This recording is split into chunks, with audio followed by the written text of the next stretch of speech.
Olá, amigas, olá, amigos da Sociedade Espírita Irmã Rosália. Sejam todos muito bem-vindos a mais uma live.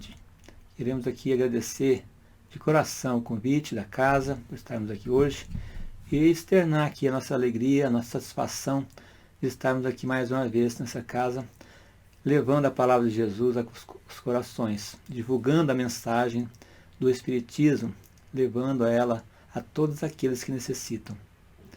E no livro Em Torno do Mestre, de Vinícius, que é o pseudônimo de Pedro de Camargo, ele diz que é pelo Evangelho que cumpre anunciar o Espiritismo. O Evangelho de Jesus é através dele, não apenas lendo, não apenas, mas estudando, aprendendo. Como diz Alcione, né? O Evangelho do Cristo precisa ser conhecido, meditado, sentido e vivido. Principalmente a vivência do Evangelho. É assim que nós divulgamos o Espiritismo, mostrando, colocando em prática o que está escrito no Evangelho de Jesus.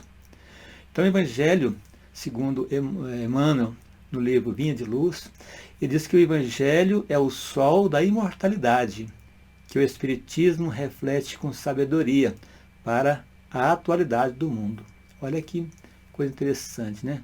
Então, o Espiritismo é esse sol.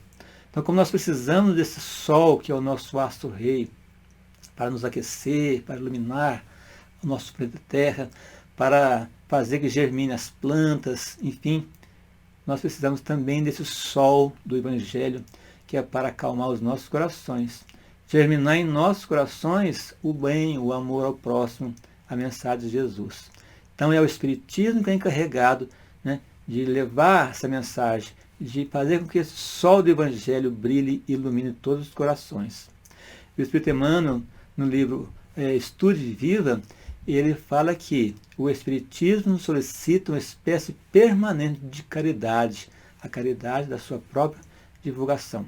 Então, divulgar o Espiritismo não é fazer proselitismo, não é sair por aí com um carro de som, fazendo barulho no meio da rua, poluição sonora, dizendo, não, divulgar o Espiritismo é justamente colocar em prática aquilo que Jesus nos ensinou. Então, como o Cristo disse que não vim destruir a lei, mas vim dar cumprimento, né? O Espiritismo também diz que não vim destruir a lei cristã, vim dar-lhe execução. Ou seja, o Espiritismo, na verdade, é o cristianismo redivivo, é o Cristo vivo entre nós. Então, nós somos espíritas e somos cristãos, nós divulgamos a mensagem de Jesus. E o tema de hoje, né, é justamente esse, os bons espíritas. O que temos que fazer para nos tornar um bom espírita? Será que todo mundo que adentra a nossa casa é espírita, né? Vamos ver em seguida. Então, nessa obra, nós vamos encontrar no Evangelho segundo o Espiritismo, esse texto, o item 4, do capítulo 17, intitulado Sede perfeitos. Esse sede perfeito é um convite que Jesus nos faz, e Kardec coloca justamente nessa obra esse convite, vem nos fazer esse convite para que nós nos tornamos perfeitos. Mas é um convite que é um convite interessante, um convite muito bom, no entanto, nos deixa às vezes assim, curiosos para saber, né, como podemos fazer isso. Então, o convite é o seguinte: sede, pois, vós outros perfeitos, como perfeito é vosso Pai celestial. Aí que está, né? Como assim? Como que eu posso ser tão perfeito quanto o meu Pai celestial, quanto Deus? E como foi que Jesus disse isso, né? Mas foi Jesus que disse, então nós temos que descobrir, né? Por que Jesus disse dessa maneira. Então nós sabemos que todos nós somos criados simples e ignorantes, não é verdade? Todos nós somos criados imperfeitos, porém, nós somos perfectíveis. Ou seja, nós estamos suscetíveis, somos suscetíveis a chegarmos um dia à perfeição. Mas não é a perfeição absoluta, como Jesus aqui quer que nós sejamos. Uma perfeição relativa. A perfeição perfectível, aquela perfeição que está direcionada a nós, espíritos criados por Deus, simples e ignorantes. É verdade que se Deus quisesse, teríamos criados já perfeitos. Ele quis que nós nos aperfeiçoássemos através dos nossos próprios esforços. porque Ele nos criou e confiou no nosso trabalho.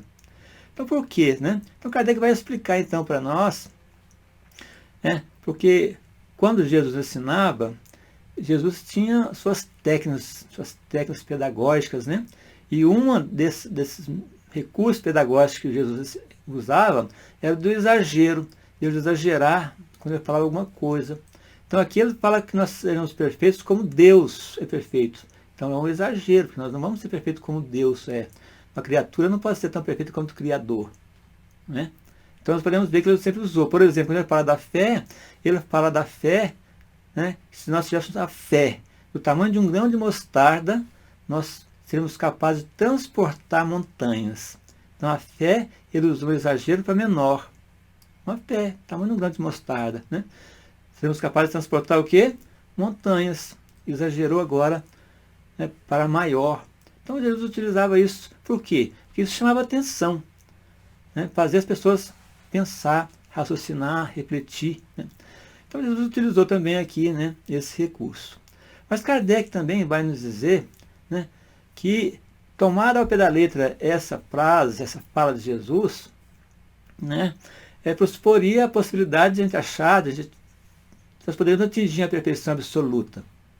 Mas aqui ele diz que se a criatura fosse tão perfeita quanto o Criador, ela se tornaria igual a ele, o que é inadmissível.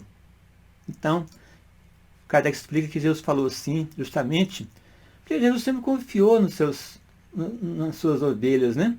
Ele acredita que nós somos capazes de chegar a um grau de perfeição alto.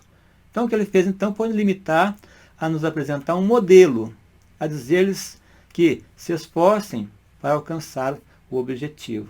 Então, nós temos que procurar sempre alcançar o topo, né? Então, é isso. João de Anjos nos diz também que que o ser humano, que o homem, está fadado às estrelas, né? Uma maneira poética de falar que todos nós um dia alcançaremos as estrelas, ou seja, chegaremos um dia ao topo, quando o assunto é perfeição. Aquele topo relativo, né? Que é permitido ao homem. E ela fala também no outro livro, Jesus e o Evangelho, ela diz: a incessante luta do espírito é direcionada para a perfeição relativa que lhes é destinada. Então, a perfeição relativa que nos é destinada. Então, nós estamos assim sempre buscando a nossa perfeição. Mas Deus não criou o homem para o mal, Deus não criou o homem para sofrer, Deus não criou o homem para praticar o mal. Deus criou o homem para amar e para ser amado e para ser perfeito um dia. Todos nós um dia seremos perfeitos. Hoje nós temos uma perfeição relativa a esse grau que nós estamos vivendo aqui hoje. Amanhã nossa perfeição será maior até alcançar um dia o topo, como Jesus disse. Se bem que a perfeição ela é ilimitada, ela é infinita, né? Mas Allan Kardec perguntou para os espíritos então, os espíritos são bons ou maus por natureza, ou são os mesmos espíritos que se melhoram, né? Quer dizer, tem espírito que foi criado para o mal, outros para o bem, ou se todos eles foram criados do mesmo jeito e eles vão se melhorando, né? Então os espíritos respondem para Kardec, né? Respondem para nós, né? São os mesmos espíritos que se melhoram e, melhorando-se, passam de uma ordem inferior para outra mais elevada. Então é assim, no passado nós vivíamos lá nos mundos primitivos com os animais, né? Hoje nós estamos aqui já no mundo mais evoluído, no mundo já mais adiantado que os mundos primitivos, e vamos avançar mais ainda, né? Vamos para mundos mais avançados ainda. Mas Kardec também pergunta, na questão 120, ele fala, todos os espíritos passam pela fieira do mal para chegar ao bem? Né? Quer dizer que todos nós um dia fomos uma pessoa má, será? E a resposta dos espíritos é bem objetiva também. Pela fieira do mal, não. Pela fieira da ignorância. Então, muitos maus são praticados, a grande parte deles é pela ignorância. A ignorância que nós temos, fomos criados assim, simples ignorantes. Então, não fomos criados mal. Né? Não fazemos o mal por maldade, fazemos o mal pela ignorância, né? E todos nós somos ignorantes ainda. Mas o que é ser um bom espírita, né? O tema de hoje é os bons espíritos. O que é ser um bom espírita? Será que pelo fato de eu frequentar um centro, de eu fazer palestra, ou de eu ser um médium psicofônico, será que isso me dá já, né, esse título de bom espírita. Né? Quantas pessoas procuram a nossa casa, vão lá, assistem uma palestra, vão embora, voltam daqui um mês, assistem outra palestra. Outros vão lá porque gostam, né, do trabalho, outros, né, todos esses que vão lá na nossa casa, sabe, são espíritas, que muitos são católicos, evangélicos, eles vão assistir uma palestra, mas voltam à sua igreja. E o Espiritismo não discrimina nenhuma religião. Todos são bem-vindos à nossa casa. Todos que quiserem assistir uma palestra, tomar um passe, uma água purificada, e muitos fazem isso. Então eu conheço muitas pessoas que são católicos, são evangélicos e frequentam de vez em quando a nossa casa. Então eles são, podemos colocar na classe dos simpatizantes com a doutrina espírita. Desde o momento que eles começaram a frequentar mais assiduamente, eles começaram também a estudar, aprender e buscar os postulados que o Espiritismo nos traz, aí sim, eles se tornarão espíritas também. Daí tornar um bom espírito também tem também uma caminhada. Então tem aquelas pessoas, né, segundo Kardec, os adeptos mesmo do Espiritismo, são aqueles que não se contentam em admirar a moral espírita, mas a praticam e aceitam todas as suas consequências. Então, para a gente poder levar uma vida moral como o Espiritismo preconiza, nos ensina, nós precisamos de fazer muito esforço. Esse esforço que vale a pena. Então, para aceitar, nós precisamos aceitar as consequências que o Espiritismo, que a doutrina espírita nos impõe. É ser melhor, é amar o próximo, são as mesmas coisas que Jesus impõe na sua lei, né? E nós estamos tendo dificuldades aí. Então, as pessoas acham que ir no centro, participar de reunião mediúnica, pessoas que participam de fenômenos, chamamos extraordinários, as pessoas elas vão buscar os fenômenos lá, né, mas às vezes elas não conseguem entender aquele fenômeno, não conseguem fazer com que aquele fenômeno traz para ela uma consolação, traz para ela um ensinamento. Pessoas que vão no centro há 40 anos, 50 anos, são médios, são dirigentes da sala mediúnica, no entanto, não conseguiu mudar, não conseguiu se melhorar ainda. O que adianta você ficar aí no centro, trabalhar, doar seu tempo aí todo dia, para chegar em casa brigar com a esposa, com o esposo, ou não compreender a pessoa que passa por você, um transeunte, brigar no trânsito. Então nós temos que tentar mudar, fazer essa melhoria dentro de nós. É isso que vale, né? Então, os que o Espiritismo procura apenas os efeitos morais, apenas os efeitos fenomênicos, né? Às vezes eles não podem compreender a força, né, que o Espiritismo, a força moral que o Espiritismo nos impõe. Então, o Espiritismo nos ensina a sermos pessoas melhores.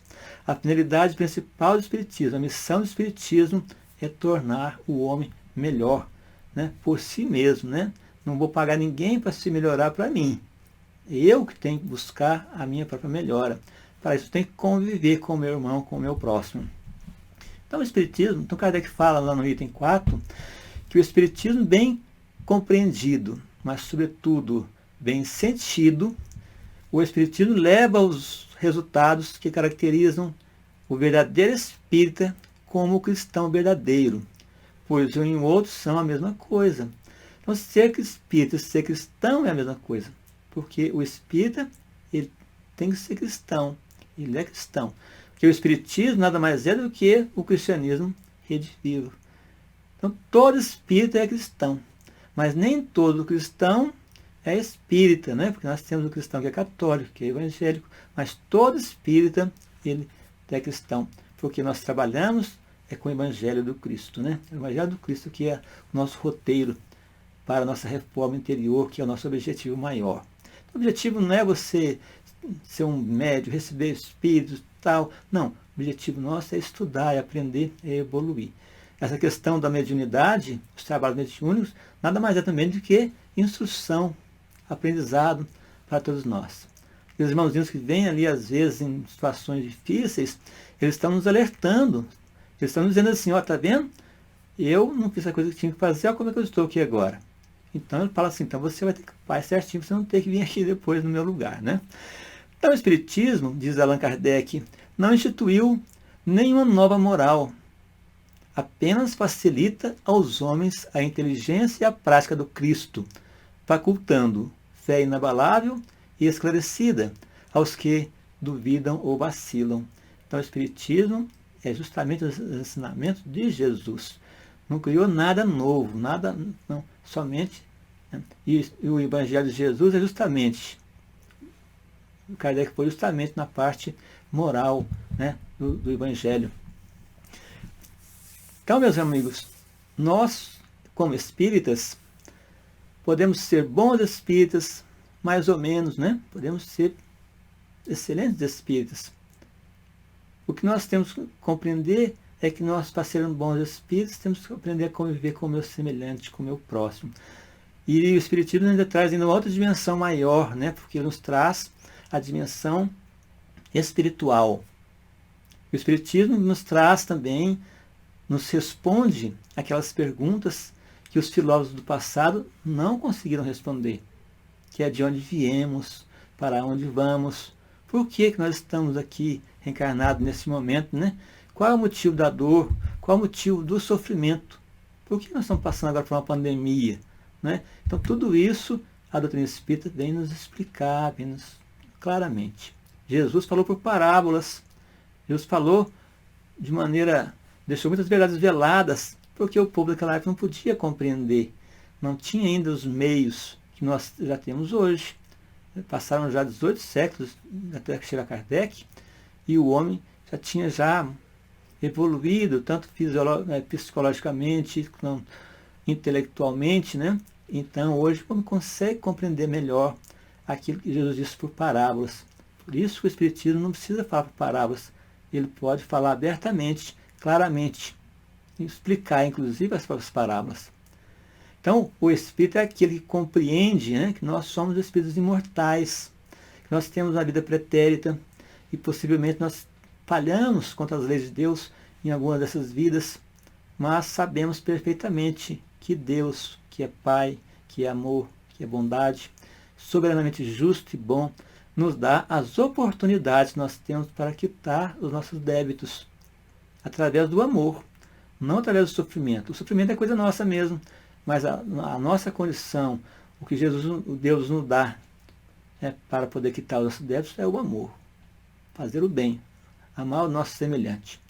Então, o Espírito é aquele que compreende que essa vida é uma escola, a Terra é uma grande escola, um grande educandário, e que a gente vem aqui para estudar, para aprender e quitar os nossos débitos com Deus, né? A criatura que tem débitos com Deus. Então ele aproveita cada momento dessa encarnação. Ele valoriza esse momento que passamos aqui na Terra, e segundo Kardec, é um momento muito rápido. Uma encarnação, segundo Allan Kardec, é mais ou menos assim a velocidade de um raio. Quando você vê um raio, passa ali, pronto, já passou. Assim também a nossa reencarnação, o tempo que ela dura, né? É a duração de um relâmpago, né? Quando nós, perante a nossa eternidade, nós somos. Então, aproveitar os breves instantes para avançar na senda do progresso, porque é a única que pode nos levar à hierarquia dos mundos superiores, nos conduzir aos mundos superiores. Não tem volta. Todos nós um dia chegaremos ao topo.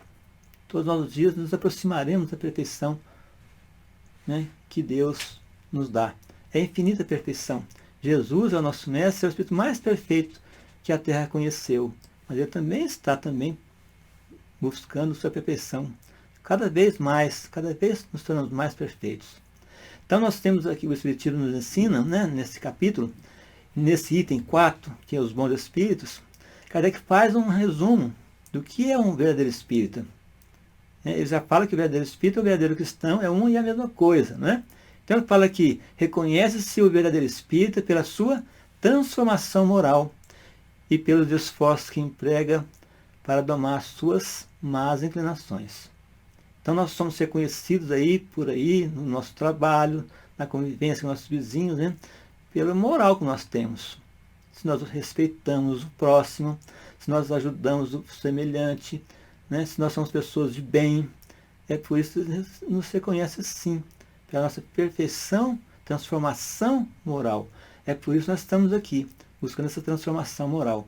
Nós temos ainda muitas inclinações más, muitos vícios, muitas coisas que nós fazemos que ainda temos que procurar superar tudo isso ainda. Mas aí Kardec fala que Kardec não está falando aqui que o verdadeiro espírito é aquele que já é perfeito. Não. É aquele que está procurando domar, que está lutando cada dia para se melhorar. Aquele que cada dia pode dizer assim, hoje eu estou melhor do que ontem, né? E amanhã eu gostaria de estar melhor do que hoje. Esse é o nosso propósito. Então o verdadeiro espírito é aquele que está lutando para se melhorar, para alcançar, né, a sua evolução, para alcançar a sua perfeição compatível com o nosso merecimento de espíritos imortais. Que nós possamos cada vez mais estarmos aí buscando esse nosso objetivo e fazer os maiores esforços que nós podemos.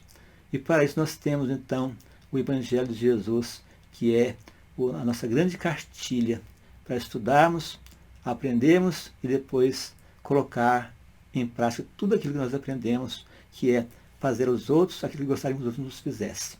Amar o próximo como a si mesmo, né? Amar a Deus sobre todas as coisas e o próximo como a si mesmo, como nos ensinou Jesus. Muito obrigado, que Jesus nos abençoe.